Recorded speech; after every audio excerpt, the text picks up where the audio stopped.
My name is Francesca Altamura, and I am a New York-based curator and organizer in conversation with London-based artist Maria. Am I pronouncing that right? Maria. I forget. Maria, like Daria. Maria. I wrote it down in how to pronounce it, but I fucked it up. Anyway, Maria Mahfooz, who is participating in Control the Virus Volume 3, a year-long digital exhibition curated by Martin Mayorga and Vanessa Morel, founders of Data Eagle Art, and Zabia Jabbar, artist and founder of Her Visions. Thank you for joining me today. I want to first start out by asking you to describe the work that you're doing for Control the Virus. Oh God, thank you for having me. The work in itself, I think I wanted to keep it really fun and really playful, and also just if I find a man out of it, I find the man. So the thing is, I'm single. It's gonna be like a play on dating apps, and so you go on the website, you kind of interact with the format of like a Hinge or any other respectable dating app profile, and you can scroll through the sort of endless profile that would be just multiple pictures of me, but alongside, instead of just the usual prompts that are like two truths or lie, I'm gonna get viewers to probably answer hard-hitting questions like, what's your mother's trauma like? How's your relationship with your dad? Are you over your ex? And then it's to invite viewers to answer these questions, because normally on profiles they're just so rubbish. It's like, one of the prompts on Hinge is like true truth or lie, and someone's like just use it to boast. They're like, oh, I've met Muhammad Ali, I've been arrested in a drug cartel, I can't swim, or something really dumb like that. So, and I wanted to make fun of these profiles and how we use them and the algorithms that Hinge sets up or other dating apps sets up for us. So I'm asking questions that matter. Are you over your ex? What are you looking for long term? And it's kind of just playing on the whole questionnaire format and trying to dig deep and get to the bottom of it, get people to answer deeply. And it's kind of like highlighting the process of revealing the self, but also in a way revealing me. Like, what questions do I want to know about this person? I want people to reflect. I want it to be like really loving. I want it to be like, one of the questions would be like, oh, what do you value most in yourself that you don't think other people value? And then it gets you thinking. It's some time to like be like, oh, no one's ever asked me this before, or this strange lady is asking me questions, and I'm sat on this laptop answering these questions. And at the end of it, there's a surprise. Oh, I'll just say the surprise. The surprise is you get my number if you want. Okay, that sounds really great. It's funny because I just watched Singles Inferno, which apparently is like hot, like new dating show in Korea. And every single person would ask like, can I speak to you informally? What is your ideal type? And I was like, if someone asked me that, I would have no idea what to say, aside from the fact that I don't have a type. But I think it's really interesting to be asked these very, sort of like obvious and general questions, because it does make you think. I had another friend recently ask me, what is your favorite sense of taste? Like, and I was like, of the 4, taste buds. I was like, what the hell? Anyways, I think these are excellent prompts. And yeah, I guess ultimately I'm wondering, who is this work for? That's a good one that we haven't touched on that. Is it for you? Like, do you think you could find someone through this? Or do you just want to satirize the whole concept of these weird dating apps? I think if I find someone that's a byproduct of it, it's just a joke. I think it's mostly like a critique on the whole app thing. And I feel like I guess it's more revealing of myself, because it's like I'm asking questions that maybe I'm projecting. Maybe I want someone to ask me these questions.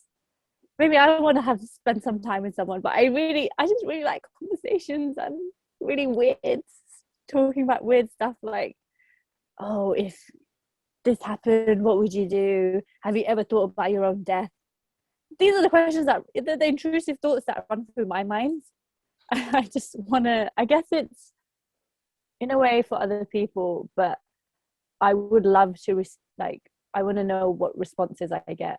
I want to know what's ticking. I guess it's to find out if I'm normal. Is it to find out I'm weird? What do you mean? You don't have a type? I don't have a type. Personality wise. Oh, personality. Physically, I can understand, but personality wise. Yeah, physically, no, definitely not. Yeah, type, I'm like, aging. So I'm like, I want someone nice and interesting and maybe who can cook really well. So I like to eat. Yeah. Yeah, I mean, can you speak a little bit about your experience with these apps? I mean, we touched on that just a second ago, but they're kind of awful for some people. Is it because we're weird or normal, or I don't know? I try to put on my profile like weird stuff because I'm like, look, I'm not gonna hide who I am. This is just, I get up to nonsense. This is me. I try even not to put a catfishy picture because I'm like, look, if I meet him and I don't look like that, that's embarrassing. But I think, oh wait, what was the question again? Yeah. Oh yeah, it's huh? What's your experience been? Oh, what's my experience? Oh yeah, so this is I feel like everyone, does this happen to everyone, or like it depends on who's asking. Sometimes I just get really overtly sexual people. I've had people be like, oh, do you know who you look like? And I'm like, I don't know who. And they're like, Mia Khalifa. And I'm like, babe, just because I'm brown, I wear hijab and I've got glasses. I'm not even the same shade. Like, I just, maybe this Zoom lighting is making me whiter, but then it's like instant. Who the hell are you to say this to me? Yeah. Get lost. Yeah. I've had, this wasn't even on my profile. This was on my friend's profile. So she had quite obscure pictures of herself. And then she had one group photo, and I'm in the group photo, and I'm wearing like a hijab. Mm-hmm. And then someone matched with her to say, Alu Akbar. And they spelled it like that, Alu, like A-L-O. And then I was like, this is racist. This is really Islamophobic. Or I've had people just be like, oh, you look like you have nice feet. Can you send me pictures of your feet? And I'm like, if you paid me. Or I think the most common thing that just happens on these apps is because you're one in a million girl, essentially. You're just one in a swipe. If you do match with someone, and if I take 10 minutes too long to reply to someone, they're like, oh, I'm a really bad replier as well, actually. That's really bad. If I'm not interested, I take a couple of days to reply, but I'm also a very busy girl. Yeah. But that's really bad of me. But we all do it because we're like, oh, there's always someone else. There's always someone else that's going to pique your interest. And it's kind of like, am I going to find someone that's going to pique my interest enough so then I don't swipe? It's weird because then you feel disposable as well. Like, I went on a date with someone and then he's like, oh, you can talk to other guys because I'm talking to other girls. And I'm like, is this what you say on all your dates? It's a given. I get it. I'm not asking for exclusivity. This is my first time meeting you. But okay. I'm hiding my messages from another +44 number that you're just, I'll be on the date and the +44, because I never saved their numbers, would pop up. And I'm like, ooh. And he's like, you can talk to other guys. I'm like, okay. You talk to other girls then. Fair to say that didn't end well. But yeah. My experience on these apps has been tragic. I just want, yeah. And it's this whole process is just to make fun of it, I guess.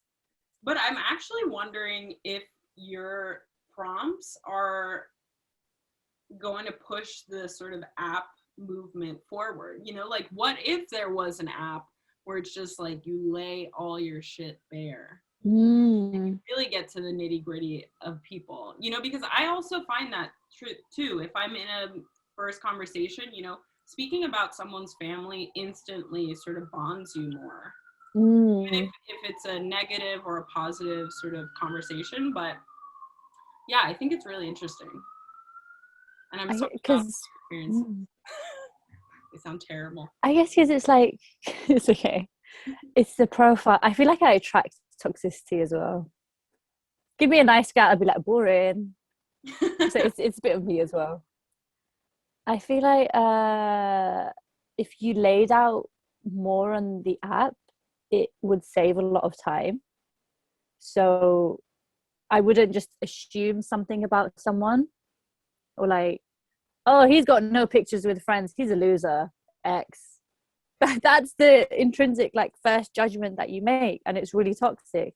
Whereas if you have more on these apps, I guess maybe it will be more successful, you waste less time.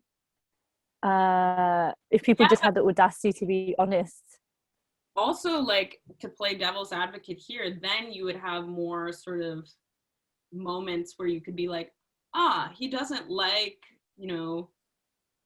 True. weed, so he's a no for me. Like, I want to be with someone who's like this. So in a way, yeah, it's a double-edged sword. Do we want the sort of vaguer profiles where you can get to know someone and maybe be more forgiving of like character traits that you're not necessarily like after? I think this is a conversation about like ideal type that we had. But or do you want to know everything about someone up front?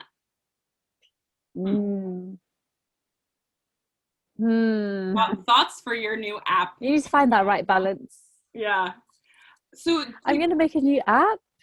I don't know, maybe. Yeah, go on. I'll do it. Can you code? No, but I can learn. I guess so. What you're actually doing in your project is you do have the ability to, respond to these prompts as the user, or is it prompts that you're giving, or like what are they going to see? Like, is there a way that you can sort of explain just, for folks? Yeah, it will be as if you're using a dating app. You come across my profile, and within my profile it will be questions to you. So when you answer these questions and you finish all the questions, it will work like a questionnaire format kind of thing, and you can decide how much you want to reveal or not. You can decide how much you trust this strange woman to know about these answers, and then it kind of like it would send me all the answers, and then I'd be like, oh, Lucas has said this about this. Of course, it's all GDPR protected. I'm not going to share them. I'm not going to share the answers. And then in a way, we will have and then if you do decide to, and then the last question would probably be like, do you want my number? Yes. And then my number pops up. And then you can decide to text me or not. And then I will know all that information beforehand. And I think it's just like free therapy, maybe even. Because a lot of dating is essentially free therapy. Well, that's my case. I know so many boys with mummy issues. God. I don't know. I thought I might as well make content out of it. I might as well make art out of it. I might as well help other people out. Never know, I might make friends out of it too. I feel like I'm a romantic at heart. So okay, so this is the promise to whoever engages with this platform. You will be reviewing these. Yeah. Love. Of course. We've got that on record. You're gonna have a look at every profile meticulously. To wrap up this every answer. To wrap up this conversation, I'm curious if you can walk us through the merch that you're pairing with the work. Considering it's February, so it'll be Valentine's Day, Valentine's month, and I guess it's like, let me cash in on that. And with the whole virus going on, I want people to be safe. I want people to wash their hands. And what's better than heart-shaped soap? I just got it here because I keep all my crap here. And I'm like, ah! This is the prototype. So wait for the official pics to drop. I'm like, I feel like a YouTuber. It's like, yes, this pink soap with a stamp. When you were explaining the merch, I was like, oh my God, if you had an Instagram video of you putting each soap in the thing with the glitter, you know, that's ASMR boxing. You got it. Oh my God. I'll do an unboxing. You'll get some stickers with it if you want. This is one of the earlier models with the smiley face. Love. So it's going to be a lot of fun. And on top of that as well, possibly making a chatterbox print. So a chatterbox is kind of like a origami style. You fold it up and then I've got it here. Great, let's play. And just by the way, I also have your book. I have a book that you worked on, Strange Days catalogue at the 180 Strange Days Memories of the Future, the show that was on, how many years ago was it now? Like 2 years? 2018 before COVID. Our lovely Frankie here did a interview with one of the artists. What was the artist? Wong Ping. Jungle of Desire, Wong Ping. Love it. Thanks for that shout out. I want to get it out. I referenced this Wong Ping in conversation with Francesca Altamura. I've referenced this. I've given this as a reference, and I've photocopied this page. Oh my God! So I need some commission. I love it. I remember buying this, and I was like, "Oh my God, it's so heavy. I have to lug this about now." But yeah, full of content. It was worth the investment. It was for this crossover. Right now. Yeah, it was predicting the future of the crossover. And then talking about futures. Let's do the chatterbox to close this out. Yeah. So there's going to be like a print available. This is a prototype as usual. So it'll be like on an A3 paper, I'm thinking. Mm-hmm. And then you can cut it out and there'll be instructions and then you can make a chatterbox. So, and then it's kind of like playing on the questionnaire format, kind of like blind faith, blind love. So do you have a question that you want to ask? So a yes or no kind of question. Okay, so I have to have a question and then yeah. Okay. About love. Yeah, go on. Prepared this. Will my current love life be forever? You know, in the juicy. Okay, pick a color. Red. RED. Pick a number. 6, 1, 5, or 2. 1. 1. Pick another number. 7, 8, 4, or 3. So this is the one that I'm going to open. Okay, 7. Will your current love life be, what was it? Forever. Be forever. Yeah. 100%? Yeah! Oh my God! Okay, that's good. What a happy way to end this interview. Thank you so much for chatting with me. I love that. No. Thank you for having me. I love this. You get the juice. Bring it, revive it. Fuck manifestations. It's just this. All right. Well, speak to you another time, I hope. It was a pleasure. Hopefully. I'm going to carry on reading this again, refresh my mind. But yeah, hopefully see you soon. I don't know when, but it was lovely chatting to you. Thank you for giving me your time of the day.